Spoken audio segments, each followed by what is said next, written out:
Exercise 3.1 का question number 9 देखते हैं। ठीक है, which of the given values of x and y make the following pair of matrices equal.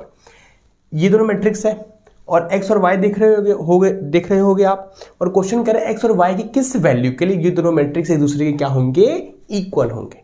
ठीक है, एक्स और वाई के किस वैल्यू के लिए ये दोनों मैट्रिक्स एक दूसरे के क्या होंगे, इक्वल होंगे। तो सुनो बच्चों, मैं इन दोनों को इक्वेट करवा रहा हूं, ये रहा। सपोज थोड़ी देर के लिए ये दोनों मैट्रिक्स एक दूसरे के क्या है, इक्वल है, तो एक्स और वाई की वैल्यू क्या होगी वो चेक कर लेता हूं। अगर दो मैट्रिक्स एक दूसरे के इक्वल होता है तो ये आपका इसके इक्वल, ये एलिमेंट इसके इक्वल, ये एलिमेंट इसके इक्वल, ये एलिमेंट इसके इक्वल। ठीक है, सारे एलिमेंट्स एक दूसरे के क्या होते हैं, इक्वल होते हैं। ठीक है, कॉरस्पॉन्डिंग एलिमेंट्स, ये इसके इक्वल होगा, ये इसके इक्वल, एंड ये इसके इक्वल और ये इसके इक्वल। ठीक है, अब सुनो ध्यान से, अब सुनो बच्चों ध्यान से आप लोग, ये किसके इक्वल होगा, इसके। तो 3x + 7 = 0। ठीक है, और ये किसके इक्वल होगा, इसके। 2 - 3x = 4। अब सॉल्व करना है यहां से x की वैल्यू, ये +7 -7 और 3 डिवाइड में।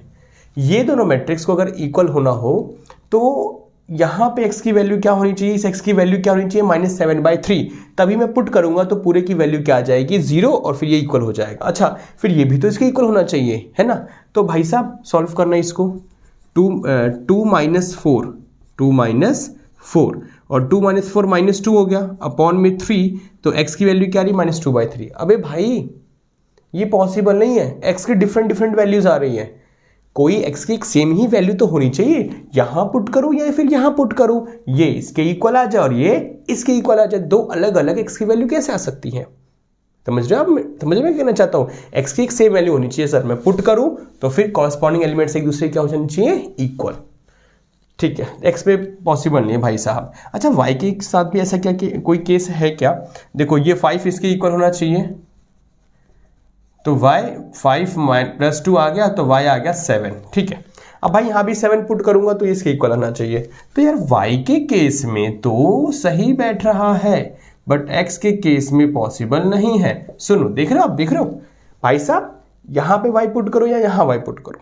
ठीक है, 7 है यहाँ पे, दोनों में देख रहे हो 7 ही आ रहा है। 7 पुट करोगे तो कॉरस्पॉन्डिंग एलिमेंट्स एक दूसरे के इक्वल हो जाएंगे, बट x के केस में ऐसा नहीं है। इसके लिए अलग वैल्यू पुट करना पड़ेगा, इसके लिए अलग पुट करना पड़ेगा, तब दोनों एक दूसरे की जगह क्या होंगे, इक्वल होंगे। सो ये गलत, ऐसा नहीं होता भाई। कोई एक ही एलिमेंट होना चाहिए, कोई सेम वैल्यू होनी चाहिए कि मैं पुट करूं तो सारे कॉरस्पॉन्डिंग एलिमेंट्स एक दूसरे की क्या हो जाए, इक्वल हो जाए। ओके, तो सर ये हो गया, देख रहे हो y की वैल्यू तो 7 है, बट x की वैल्यू -2/3 आ रही है, और यहां तो दो डिफरेंट वैल्यूज आ रही है, सेम थोड़ी आ रही है। तो सर ये क्या होगा, option B, not possible to find.